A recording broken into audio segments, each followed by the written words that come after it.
Detective Marcus Rodriguez had been working the night shift for 15 years, patrolling the quiet streets of Millbrook County, where the most exciting calls usually involved drunk college students or domestic disputes that ended with someone sleeping on a friend's couch. But nothing in his extensive experience prepared him for the call that came crackling through his radio at exactly 2:47 a.m. on that bone-chilling October night. The dispatcher's voice carried an urgency that made his blood run cold, her usually calm demeanor replaced by something that bordered on panic. A domestic disturbance at 1247 Maple Street had escalated into something far more sinister than the routine calls he was accustomed to handling. As he pulled his patrol car up to the modest two-story colonial house, the porch light flickered ominously like a dying heartbeat, casting eerie shadows that danced across the overgrown lawn where children's toys lay scattered like abandoned memories. The silence was deafening, broken only by the distant hum of streetlights and the occasional bark of a neighborhood dog that seemed to sense something was terribly wrong. Rodriguez had seen enough crime scenes during his career to know that the quiet ones were often the worst, the ones that would haunt his dreams for years to come. He approached the front door with his hand instinctively resting on his service weapon, 15 years of training kicking in as muscle memory guided his movements and heightened his senses to detect any potential threats. The front door was slightly ajar, hanging open like a mouth frozen in a silent scream, and through the narrow crack he could see the faint blue glow of a television screen illuminating what appeared to be an empty living room. But appearances, as he had learned through countless investigations and sleepless nights, could be devastatingly deceiving, hiding horrors that the human mind struggled to comprehend. Pushing the heavy wooden door open slowly with the barrel of his flashlight, Rodriguez called out in his most authoritative voice, announcing his presence as department protocol demanded while his eyes scanned the immediate area for any signs of movement or potential threats. The house responded with an unsettling silence that seemed to swallow his words whole, as if the very walls were absorbing sound and refusing to let it escape back into the world of the living. The living room was in complete disarray, with overturned furniture and scattered personal belongings creating a chaotic landscape of destruction that spoke of violence and desperation. Family photos lay shattered on the hardwood floor, their glass fragments catching the light from his flashlight like tiny diamonds of despair, each broken piece reflecting a different angle of what had once been happy memories. The coffee table had been flipped over with such force that it had left deep scratches in the wood flooring, revealing the pale wood beneath the dark stain, and suggesting that a violent struggle had taken place in this room that had probably once been filled with laughter and family gatherings. Rodriguez's flashlight beam swept methodically across the room, revealing dark stains on the beige carpet that his experienced eye immediately recognized as blood, the metallic scent confirming what his vision had already told him. His heart rate increased as he moved deeper into the house, following a trail of evidence that painted a disturbing picture of what had transpired in this seemingly ordinary suburban home, where neighbors probably borrowed cups of sugar and children rode their bicycles on summer afternoons. The air was thick with tension and the unmistakable metallic scent of violence, making each breath feel heavy and labored as if the atmosphere itself had been contaminated by whatever evil had taken place. Within these walls, every creak of the floorboards beneath his feet seemed amplified in the oppressive silence, echoing through the house like gunshots in a cathedral, and reminding him that he was walking through what had become a crime scene of unimaginable proportions. The wooden staircase groaned under Rodriguez's weight as he made his way to the second floor, each step producing a sound that seemed to announce his presence to whatever might be waiting. In the darkness above, his flashlight cut through the blackness like a sword through velvet, revealing a long hallway with 3 doors that stood like silent sentinels guarding secrets that would haunt him for years to come. The hallway walls were lined with family photographs showing happier times, birthday parties, Christmas mornings, vacation trips to the beach where everyone smiled, and the biggest worry was whether they had packed enough sunscreen. The first door led to what appeared to be a child's bedroom, decorated with colorful posters of cartoon characters and superheroes. who promised to protect the innocent from the forces of evil. Toys were scattered across the floor as if a child had been playing and had simply vanished in the middle of their game, leaving behind a teddy bear that stared at Rodriguez with button eyes that seemed to hold accusations. The bed was empty, the covers thrown back as if someone had left in a hurry or had been forcibly removed, and the window was open despite the cold October night, its curtains billowing in the breeze like ghostly figures beckoning him forward. The second door revealed a bathroom where the mirror had been shattered into a spider web of cracks that distorted Rodriguez's reflection into a nightmarish kaleidoscope of fractured images, each piece showing a different angle of his face twisted by the broken glass into something unrecognizable. Blood droplets on the white porcelain sink told a story of violence that had occurred in this most private of spaces, and the medicine cabinet hung open with its contents scattered across the floor, like evidence of a desperate search for something that might stop pain or erase memories. It was behind the third door that Rodriguez made the discovery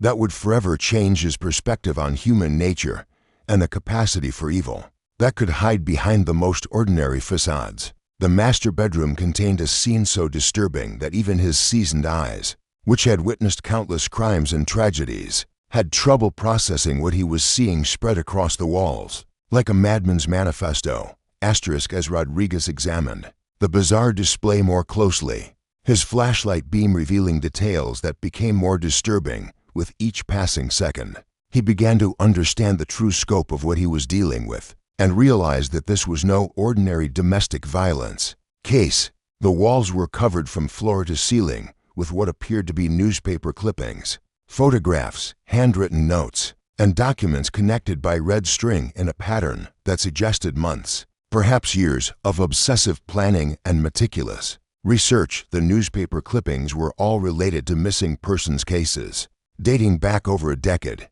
each one carefully preserved and annotated with meticulous handwriting that analyzed the circumstances of each disappearance with the cold precision of a scientist studying laboratory specimens. The photographs showed various individuals of different ages, genders, and backgrounds. Some he recognized from recent missing person reports that had crossed his desk. Others were complete strangers whose fates remained unknown, but whose faces now stared back at him from this wall of horror. The red string connecting these elements created a complex web that seemed to follow some twisted logic known only to its creator, linking victims by location, physical characteristics, daily routines, and vulnerability factors that had made them attractive targets. In the center of this macabre collage was a large map of the city and surrounding counties, marked with dozens of red pins that corresponded to locations where people had last been seen alive, creating a geographic pattern that revealed the methodical nature of whoever had created this shrine to human suffering. Rodriguez felt a chill run down his spine as he realized he was looking at the work of someone who had been operating in plain sight for years, methodically selecting victims and documenting their disappearances with the precision of a scientist, conducting an experiment on human behavior and the limits of law enforcement's ability to protect the innocent. The level of organization and planning evident in this room suggested they were dealing with someone far more dangerous than a typical domestic violence perpetrator, someone who had turned murder into an art form and had been perfecting their technique for longer than anyone had imagined possible. Following a narrow staircase that led down from the kitchen, Rodriguez descended into the basement with growing dread, his flashlight beam revealing a space that had been converted into something resembling a makeshift laboratory designed by someone with a deep understanding of forensic science and a complete disregard for human dignity. The concrete walls were lined with metal shelving units containing hundreds of glass jars, each one carefully labeled with dates, names, and what appeared to be personal items belonging to different individuals whose lives had been cut short. In this underground chamber of horrors, hair samples, jewelry, clothing fragments, teeth, and other personal effects were meticulously cataloged and preserved like specimens in a museum dedicated to documenting human suffering and the final moments of innocent lives. In the center of the room stood a metal table equipped with leather restraints and surrounded by various tools whose purposes Rodriguez preferred not to contemplate. but whose presence suggested that the victims had endured unimaginable torture before their lives were finally ended. The floor was stained with substances that had clearly been there for a long time, creating a permanent record of the atrocities that had taken place in this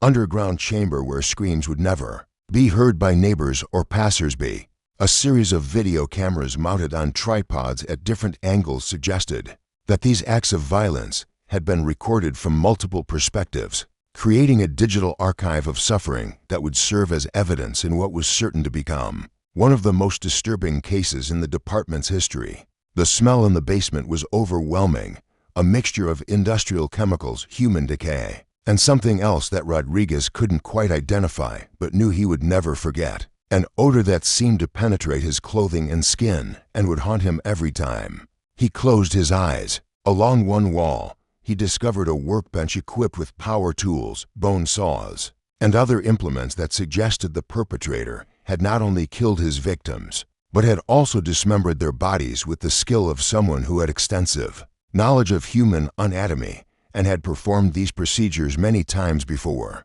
As Rodriguez emerged from the basement, his mind reeling from what he had witnessed, and his stomach churning from the overwhelming stench of death and chemicals. His radio crackled to life with an update from his partner, Detective Sarah Chen, who had been methodically canvassing the neighborhood for witnesses and had discovered something that would add another layer of complexity to an already bewildering case. What she had uncovered would prove that evil had been hiding in plain sight, while an entire community went about their daily lives, unaware that a monster was living among them and systematically destroying innocent lives. Mrs. Eleanor Hartwell, the elderly woman who lived in the house directly next door, had been watching the suspicious activities at 1247 Maple Street for months through her bedroom window, documenting the strange comings and goings in a detailed journal that would prove to be an invaluable resource for the investigation. According to Chen, Mrs. Hartwell had recorded the exact times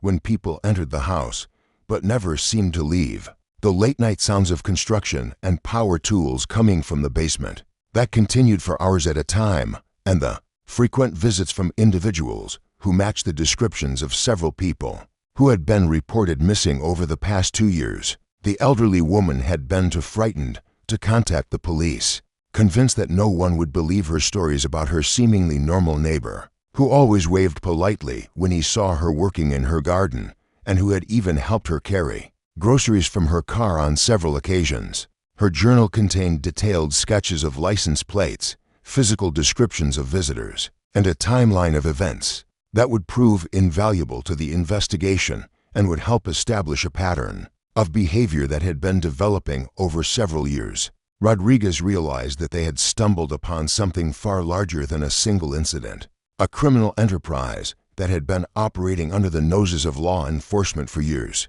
hidden in plain sight in a quiet suburban neighborhood where people minded their own business and trusted their neighbors to be decent human beings who would never harm anyone. The original emergency call that had brought Rodriguez to this house of horrors had come from Patricia Johnson's sister, who hadn't heard from the Johnson family in over a week and was growing increasingly concerned about their welfare. Robert Johnson, a 34-year-old accountant who worked for a local firm, his wife Patricia, a 31-year-old elementary school teacher beloved by her students, and their 8-year-old daughter Emma, a bright and cheerful child who loved to draw pictures of unicorns and rainbows, had seemingly vanished without a trace from their normal lives. They had left behind all their personal belongings, their car parked in the driveway with the keys still in the ignition, and their house unlocked, as if they had simply stepped out for a moment and planned to return shortly. As Rodriguez pieced together the evidence scattered throughout the crime scene,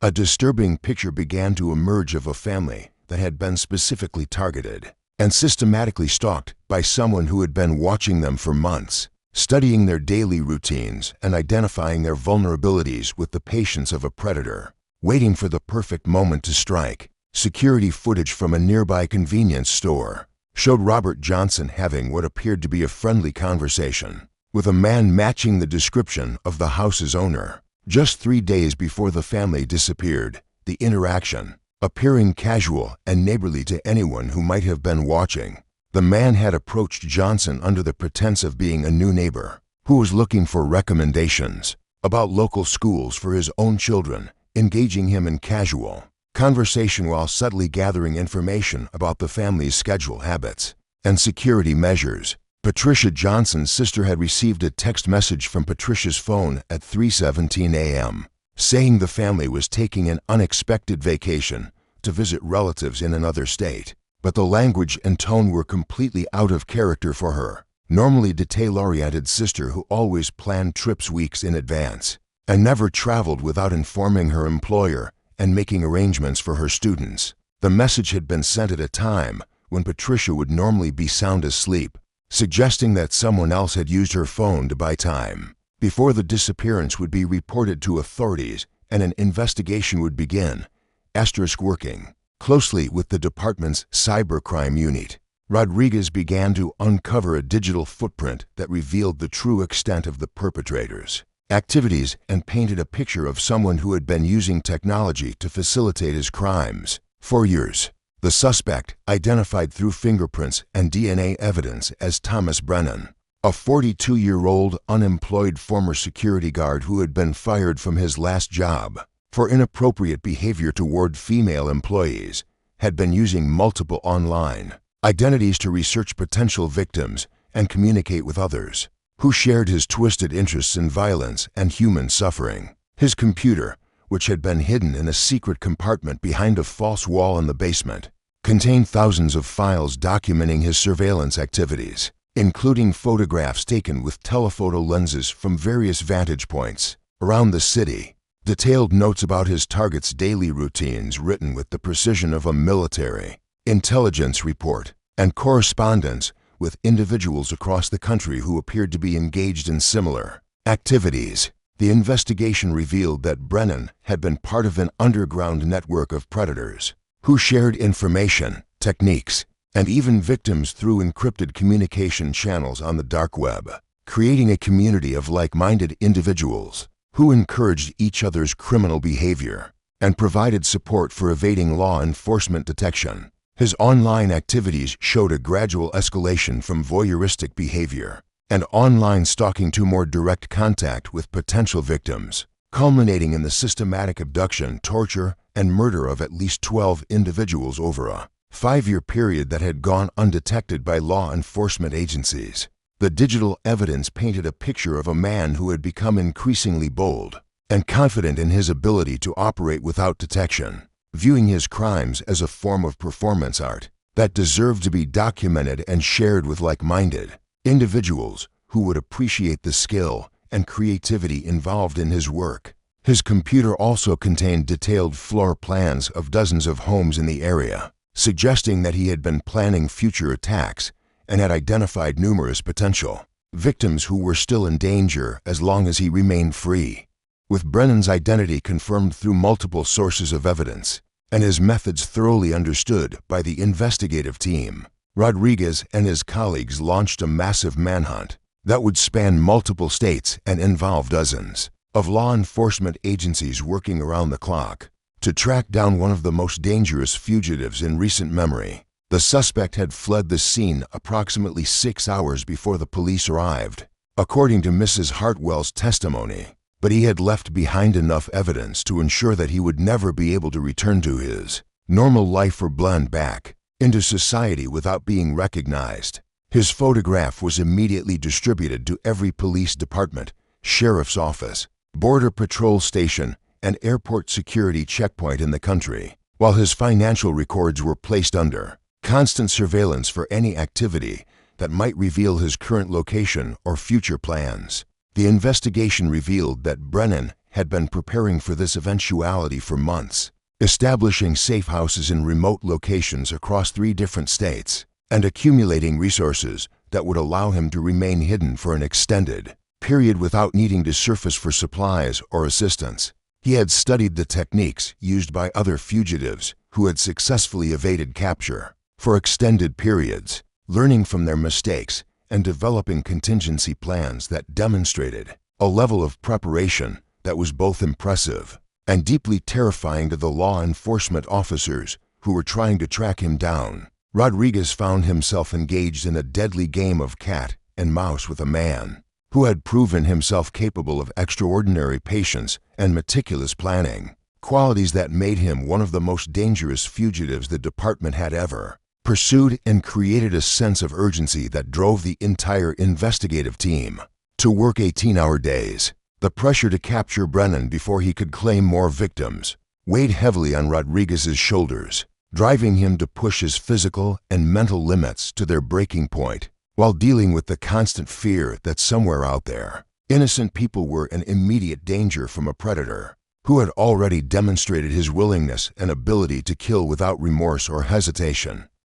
Dr. Amanda Foster, the FBI's leading criminal psychologist and an expert in the behavior patterns of serial killers, joined the investigation to help create a comprehensive psychological profile of Thomas Brennan that would aid law enforcement in predicting his behavior, identifying his potential hiding places, and developing strategies to flush him out of whatever hole he had crawled into. Her analysis revealed a complex individual whose crimes were driven by a combination of deep-seated psychological disorders, childhood trauma that had never been properly addressed, and a narcissistic belief in his own intellectual superiority over both his victims and the law enforcement officers who were trying to capture him. Brennan exhibited characteristics consistent with antisocial personality disorder, showing a complete lack of empathy for his victims, while demonstrating an almost artistic appreciation for the fear and suffering he caused, viewing human emotions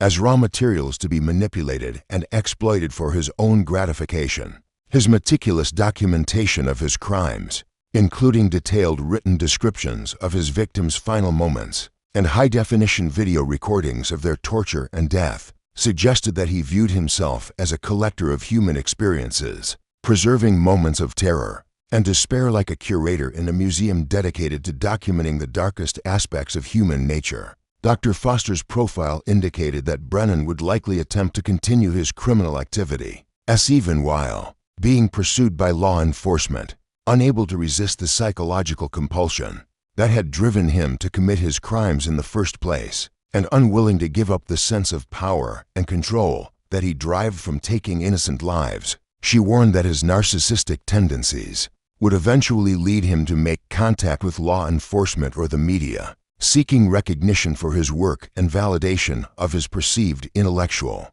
superiority over those who were trying to capture him. The psychological insight would prove crucial in developing strategies to manipulate Brennan's ego and draw him out of hiding by appealing to his need for recognition and his belief that he was smarter than everyone else who was trying to stop him. As news of the case broke and spread across social media platforms and traditional news outlets, Rodriguez found himself thrust into the unwelcome spotlight of a media frenzy that threatened to compromise the investigation and potentially endanger public safety by revealing sensitive information that could help Brennan evade capture. Reporters from local television stations, national news networks, and online publications camped outside the crime scene, broadcasting live updates every hour that revealed sensitive details about the investigation and potentially alerting Brennan to law enforcement's progress in tracking him down. The department's public information officer,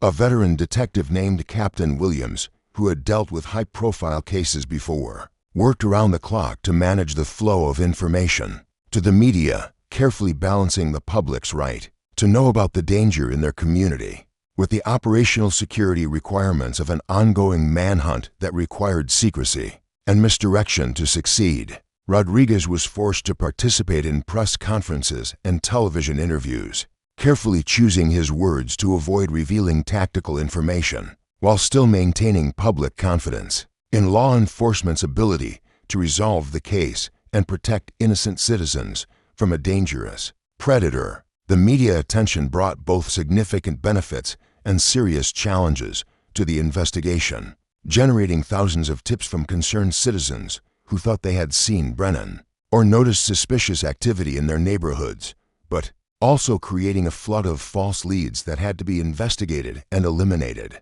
consuming valuable time and resources that could have been better spent on legitimate investigative activities. Social media platforms became breeding grounds for amateur detectives and conspiracy theorists, spreading misinformation and creating additional complications for the official investigation. While potentially interfering with law enforcement operations, Rodriguez struggled to maintain his focus on the case. While dealing with the constant pressure from reporters, politicians, and concerned citizens who demanded immediate results and complete transparency in an investigation that required secrecy, patience, and careful coordination between multiple agencies to succeed. 3 weeks into the intensive manhunt, during which Rodriguez had barely slept and had consumed more coffee than food, he received a phone call he had been desperately waiting for since the investigation began. A gas station attendant in a small rural town 100 miles away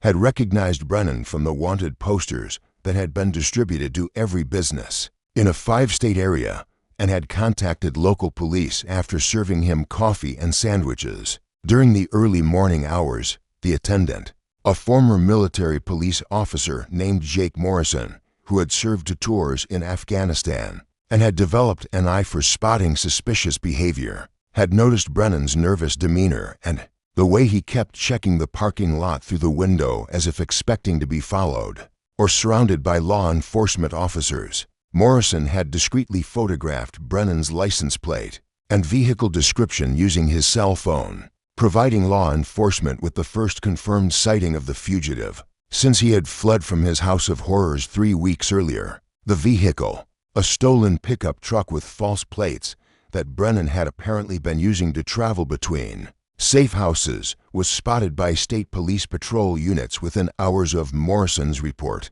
leading to a high-speed chase through rural backroads that lasted for over an hour and reached speeds of nearly 100 miles per hour. The chase ended when Brennan deliberately crashed the truck into a concrete barrier and fled on foot into a dense forest preserve, leaving behind a vehicle that contained additional evidence of his crimes, including personal belongings that had belonged to several of his victims and detailed maps of the area that suggested he had been planning this escape route for months. Rodriguez and his team arrived at the crash scene within hours of receiving the alert, joining a massive search operation that involved K9 units specially trained to track human scent, helicopters equipped with thermal imaging equipment that could detect body heat through the forest canopy, and dozens of officers on foot who were prepared to spend days combing through every square inch of wilderness if necessary to capture their target. The forest preserve covered over 10,000 acres of rugged terrain,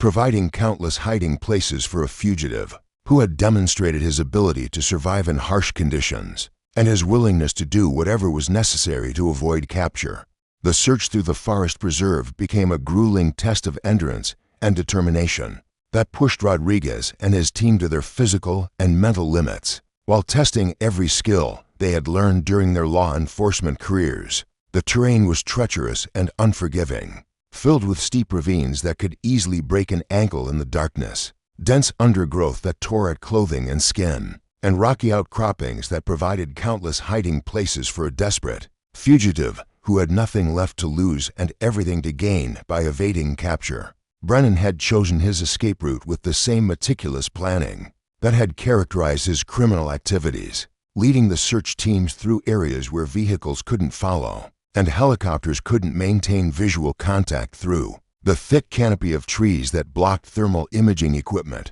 and made aerial surveillance nearly impossible. The K9 units picked up his scent trail multiple times throughout the first day of searching, only to lose it again when Brennan crossed streams or climbed over rocky areas that didn't retain scent markers, demonstrating that he had studied evasion techniques and understood how to confuse tracking dogs. Rodriguez found himself hiking through the wilderness for hours at a time, his flashlight beam cutting through the darkness as he searched for any sign of the man who had caused so much suffering and who represented everything evil about human nature. The forest seemed to swallow sound, creating an eerie silence that was broken only by the distant calls of other search teams and the occasional crack of branches underfoot, making communication difficult and creating an atmosphere of isolation that tested the nerves of even the most experienced officers. As dawn broke on the second day of the forest search, Rodriguez discovered evidence that confirmed his worst fears about Brennan's level of preparation.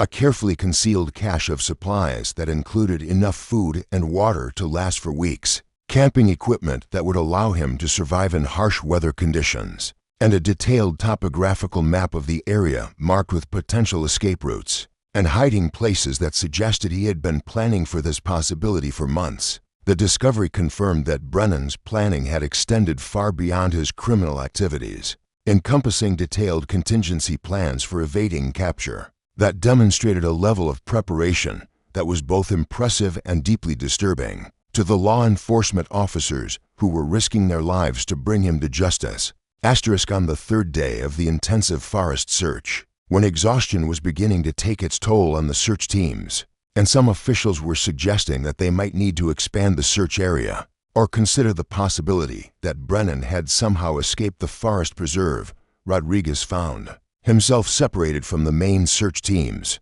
when he decided to investigate a series of limestone caves that appeared on Brennan's marked map and seemed to offer the perfect hiding place for someone trying to avoid detection. The caves were located in a remote section of the preserve, accessible only by a narrow trail that wound through dense vegetation and over treacherous rock formations that would challenge even experienced hikers, making it an ideal location for someone who wanted to remain hidden from aerial surveillance and ground search teams. As Rodriguez approached the largest cave entrance, moving slowly and carefully to avoid making noise that might alert anyone hiding inside, he heard sounds that made his blood run cold and confirmed his worst fears about what he might find in the darkness ahead. The muffled cries of what appeared to be a human voice coming from deep within the cave system, suggesting that Brennan had taken another victim and was continuing his reign of terror even while being pursued by law enforcement,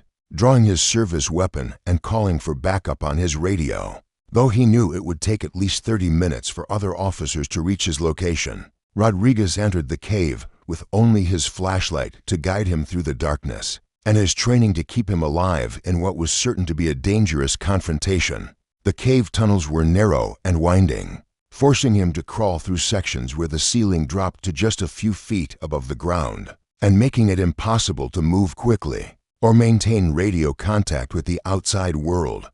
As he moved deeper into the cave system, following the sounds that grew clearer with each step, the desperate pleas became more distinct, revealing themselves to be the voice of a young woman who was clearly in distress and immediate danger. Rodriguez's heart pounded as he realized that Brennan had indeed taken another victim, someone who was still alive and whose life depended on his ability to handle the situation without making any mistakes that could result in her death. The cave opened into a larger chamber where Rodriguez's flashlight beam revealed a horrifying scene that would be burned into his memory forever. Thomas Brennan standing over a bound and gagged young woman, a knife in his hand and a look of pure rage in his eyes as he realized that his game of cat and mouse with law enforcement had finally come to an end. The standoff in the cave lasted for what felt like hours, but was actually only 17 minutes, according to Rodriguez's watch, with every second stretching into eternity as he used every negotiation technique he had learned during his 15-year career to keep Brennan talking while slowly maneuvering into a position where he could neutralize the threat without endangering the victim who was depending on him for her survival. Brennan's psychological profile proved to be remarkably accurate, as he began to boast about his crimes with the pride of an artist discussing his masterpiece, seeking recognition for what he considered his intellectual achievements and his superiority over the law enforcement officers who had been trying to capture him. His narcissistic need for validation and his belief in his own intellectual superiority ultimately proved to be his downfall, as his lengthy monologue about his methods and motivations provided Rodriguez with the distraction he needed to close the distance between them and disarm the suspect without further violence or bloodshed. The takedown was swift and decisive, with Rodriguez using his training in hand-to-hand combat to subdue Brennan, while ensuring that the knife could not be used to harm the victim, who was later identified as Sarah Martinez, a 19-year-old college student who had been missing for 2 weeks and whose disappearance had been linked to the case. Through evidence found in Brennan's house, Sarah was immediately rushed to the nearest hospital, where she received treatment for dehydration, malnutrition, and psychological trauma, making a full physical recovery, though the emotional scars would take much longer to heal and would require years of therapy and support from her family and friends. Thomas Brennan was charged with multiple counts of first-degree murder, kidnapping, torture, and a host of other crimes that would ensure he would never again have the opportunity to harm innocent people, with prosecutors seeking the death penalty for crimes that shocked even experienced legal professionals who had dealt with the worst aspects of human behavior. The trial that followed became a media sensation that lasted for months, with Rodriguez testifying about the investigation and the evidence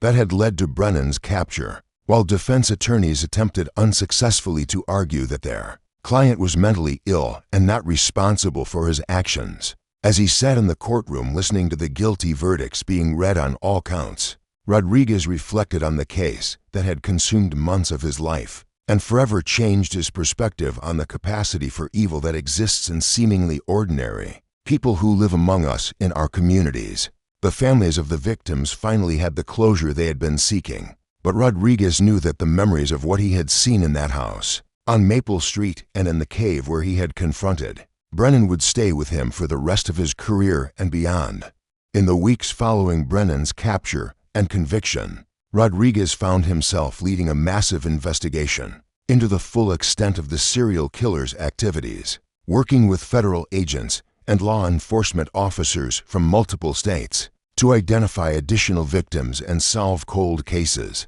that might be connected to Brennan's years of criminal activity. The evidence collected from his house of horrors helped solve dozens of missing persons cases across the country, bringing closure to families who had been waiting years for answers about their loved ones, and providing law enforcement agencies with valuable information about how serial killers operate and evade detection. The investigation revealed that Brennan had been far more prolific than anyone had initially suspected, with evidence linking him to at least 23 murders over a 7-year period, making him one of the most successful serial killers in recent history and raising serious questions about how he had managed to operate for so long without being detected. Rodriguez worked closely with victim advocates and family members to ensure that each case was handled with the dignity and respect that the victims deserved, while also gathering information that would help prevent similar crimes in the future.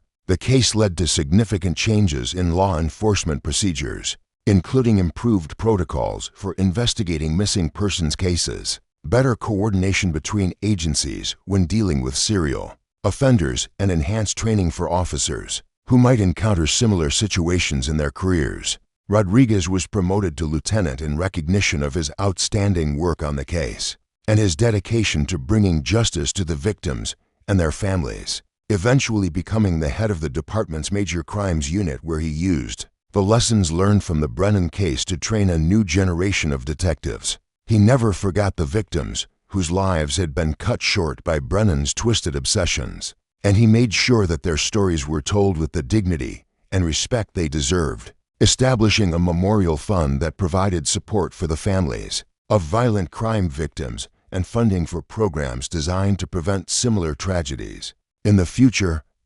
years later, as Rodriguez prepared for his retirement after a distinguished career in law enforcement, he would look back on the Brennan case as the defining moment of his professional life, the investigation that tested every skill he had developed and every principle he believed in, while teaching him valuable lessons about the nature of evil and the importance of never giving up in the fight for justice. The case had lasting impacts on law enforcement procedures and training programs across the country, with the techniques and strategies developed during the investigation being incorporated into standard protocols for dealing with serial killers and other dangerous criminals. The house on Maple Street was eventually demolished at the request of the neighborhood association, but a small memorial garden was planted in its place to honor the victims and serve as a reminder of the importance of looking out for one another in our communities. Rodriguez's experience taught him that evil often hides behind a mask of normalcy and respectability, and that the most dangerous criminals are often those who appear to be the most ordinary and trustworthy. earthy members of society, making it essential for law enforcement officers to remain vigilant and suspicious of anyone whose behavior doesn't quite fit the expected patterns. The case also reinforced his belief in the importance of community involvement in crime prevention, as Mrs. Hartwell's observations had been crucial to understanding Brennan's methods and establishing a timeline for his criminal activities. Rodriguez established a community watch program that encouraged residents to report suspicious activities and provided them with training on how to recognize the warning signs of criminal behavior, helping to create a network of informed citizens who could serve as the eyes and ears of law enforcement in their neighborhoods. As he cleaned out his desk on his final day as a police officer, Rodriguez reflected on the victims whose voices had been silenced by Thomas Brennan's evil, and he renewed his commitment to ensuring that their memories would continue to inspire efforts to protect the innocent and bring justice to those who would do them harm. The case had shown him the worst of human nature, but it had also demonstrated the power of dedication, teamwork, and perseverance in the face of seemingly impossible challenges, lessons that would guide him in his retirement as he continued to work as a consultant and trainer for law enforcement agencies across the country.